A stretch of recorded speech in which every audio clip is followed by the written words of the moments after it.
বন্ধুরা, চলে এলাম তোমাদের জন্য দুর্দান্ত স্বাদের একটা চিংড়ি মাছের রেসিপি নিয়ে। চিংড়ি মাছের রেসিপিটা তোমরা দেখো, তোমাদের কীরকম লাগে আমাকে অবশ্যই কমেন্ট করে জানিও।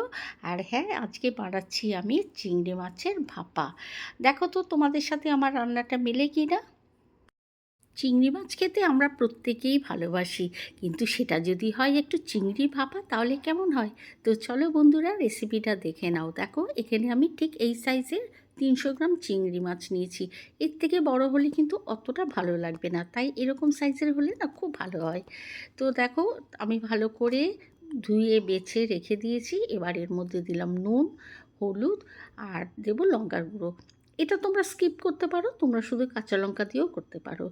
আমি গুঁড়ো লঙ্কা দিয়েছি, তার সাথে চিনি দিলাম, আর একটা হাফ মালা নারকেল আমি ভালো করে কুড়িয়ে দেখো এটা দিয়ে দিয়েছি।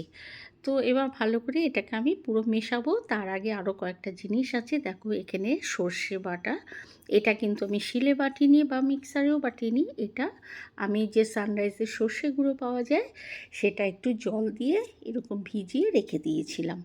তো দেখো, এবার সেটাকে দিয়ে দিলাম। আর এটা দিয়েও না ভীষণ ভালো হয়, একদম মনে হয় যেন আমি মিক্সিতে বেটেছি। তো এবার একটু বেশ পরিমাণ মতন তেল দিতে হবে।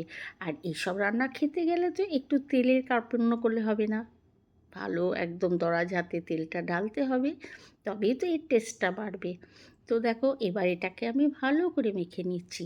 তবে এই সব রান্নাগুলো কিন্তু হাতে ছোঁয়া না হলে কিন্তু ভালো লাগে না খেতে, তাই আমি চামচটা সরিয়ে হাত দিয়ে ভালো করে মেখে নিলাম। এবার দেখো, ওপর দিয়ে তেল বেশ উপর দিয়ে ভেসে উঠেছে, কিন্তু এখানেই শেষ নয়। আমি কাঁচা লঙ্কা দেখো একটা ভেঙে দিলাম, কেন একটু গন্ধটা ওর মধ্যে বেরোবে, আর দুটো গোটা দিলাম। ব্যাস, এইবার ভালো করে আবার তেল দিয়ে ঢাকা দিয়ে দেবো। দেখো, একটু তেলটা বেশি লাগে সব রান্নায়। তো চলো, এবার আমার এটা সেট করা হয়ে গেছে। এবার এটা সোজা চলে যাব ভাপে বসিয়ে দিতে। তো চলো, এটা কাঁচা দেখেই মনে হচ্ছে খেয়ে নিই, এত সুন্দর কাঁচা সর্ষের আর কাঁচা তেলের যে গন্ধটা না বন্ধুরা, তাতেই খিদে পেয়ে যায়।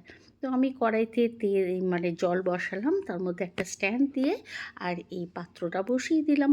কিন্তু দেখো, এই পাত্রটা দেওয়ার পর চাপা দিলে আমার অতটা ভালো হবে না, তাই একটা আমি অন্য পাত্রে বসিয়ে করে নিয়েছিলাম। এবার দেখো আমার হয়ে গেছে। তো কেমন লাগলো আমার এই রেসিপিটা অবশ্যই কমেন্ট করে জানিও কিন্তু। আর তোমরা কে কে ভালোবাসো, তোমরা কিভাবে বানাও সেটাও আমাকে জানাবে। এই হারিয়ে যাওয়া রেসিপিগুলো কিন্তু আমার বানাতে বেশ ভালো লাগে। তোমাদের কেমন লাগে? কারা কারা এরকম রান্না করো আমাকে অবশ্যই কমেন্ট করে জানিও। আর আমার চ্যানেলটা সাবস্ক্রাইব করে দিও। যারা ফেসবুক থেকে দেখছো তারা প্লিজ ফলো করে আমার পাশে থেকো। চলো, দুর্দান্ত স্বাদের একটা রেসিপি কেমন হলো জানিও। কেমন? টাটা।